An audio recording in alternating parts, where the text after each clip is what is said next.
अरे तुम लोग इस बारे में नहीं जानते, मैं बताती हूँ। जब साबरी पैदा हुआ था तो उसकी माँ की तबीयत बहुत खराब थी, तो मेरी बड़ी बहन ने साबरी को दूध पिलाया था। अच्छा तो हम जाकर ये बात कह सकते हैं, शायद वो ये सुनकर मान जाए। नसरीन तो ये बात कभी भूल ही नहीं सकती। अम्मी मुझे लगता है वो लोग जरूर मान जाएंगे। हाँ, ये मुमकिन है। अरे अम्मी आप भी ना, मुझे नहीं लगता ऐसा मुमकिन है। ये बिल्कुल मुमकिन है। मेरी बहन ने उन पर एहसान किया था। इतना कोई करता है क्या किसी के लिए? इसलिए हम भी उन लोगों से अपनी बात मनवा सकते हैं और उनको बात माननी भी पड़ेगी। बिल्कुल बिल्कुल, मुझे इत्तेफाक है। मैं और बिस्मा भी साथ आएंगे, हो सकता है हमारी भी जरूरत पड़ जाए वहाँ। हाँ, लेकिन मैं साथ नहीं आऊंगा, मेरी जगह आयशा साथ चली जाएगी। आयशा उनके घर नहीं जाएगी, ठीक है। बल्कि मैं जाऊंगा। मैं कल सुबह आपके साथ उनके घर जाऊंगा। अगर वो बिजनेसमैन है तो मैं भी उनकी जबान जानता हूँ। मेरे समझाने से वो समझ जाएंगे। आपने इतना किया, यही काफी है। कैसी बातें कर रही हैं आप? सब भी तो मेरी फैमिली हैं। ये तो आपकी मोहब्बत है। बहुत शुक्रिया मोहसिन अंकल। आप इस तरह शुक्रिया अदा करके मुझे पराया मत कीजिए। सही कहा। आखिर मैं अपने मरहूम दोस्त के घर में बैठा हूँ।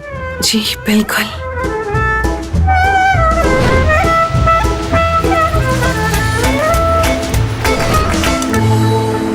खालदा, क्या तुम्हें ये बड़ा मसला नहीं लगता? उस बेचारी का भाई जेल में है।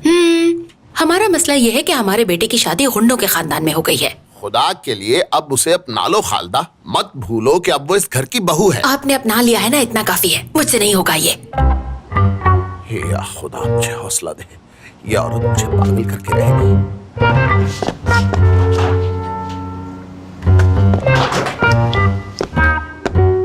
जानते हो खालदा आंटी गुस्से से पागल हो गई है। चुप करके सुनो।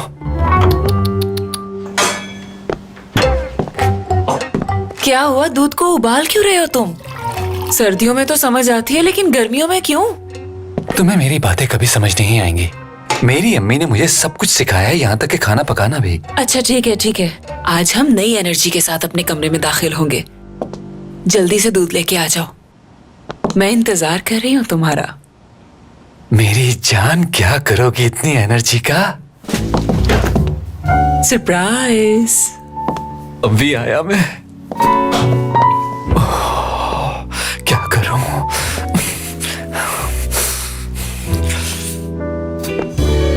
कैसे हैं आप दोनों? खुशामदीद। खुशामदीद। तुम मुस्कुरा क्यों रहे हो? और कहाँ गायब थे इतनी देर से? अरे क्या, अब मैं मुस्कुरा भी नहीं सकता हूँ। काम कर रहा था बाबा। लगता है आप दोनों में फिर झगड़ा हुआ है और गुस्सा मुझ पर उतार रहे हैं आप। तुम्हारी माँ से लड़कर मुझे इतना फर्क नहीं पड़ता। तुम्हें कब अक्ल आएगी करीम? कब तुम्हें अपनी जिम्मेदारियों का एहसास होगा? क्या आयशा से बात हुई तुम्हारी? कॉल की थी, उसने उठाई नहीं। तो क्या हुआ? अगर दोबारा कर लेते तो क्यामत आ जाती। वो तो ड्राइवर के साथ थी ना, तो क्या हो गया है? नहीं थी वो ड्राइवर के साथ, उसका भाई जेल में है। जेल में है? हाँ आपको यकीन है? बिल्कुल।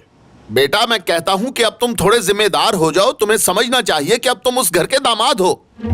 नमूनों से भरा घर है वो। जरा अपने लाडले का जवाब तो देखो। जानते हो ना कि वो दोनों भाई जाहिल हैं, और बड़े वाला, उसे तो बिला वजह गुस्सा आ जाता है। यहाँ ये बात नहीं हो रही कि वो जाहिल है या नहीं। यहाँ ये बात हो रही है कि करीम उस घर का दामाद है, इसे अपनी जिम्मेदारियां समझनी चाहिए। अगर कल को मैं बीमार पड़ जाऊं या मुझे पुलिस पकड़ कर ले जाए तो तुम लोगों का क्या हाल होगा? क्या हो गया आपको मोहसिन? क्यों इस तरह के फजूल बातें कर रहे हैं और क्यों अपना मुआवजा उनके साथ कर रहे अब हैं? ऐसा तो मत कहें बाबा।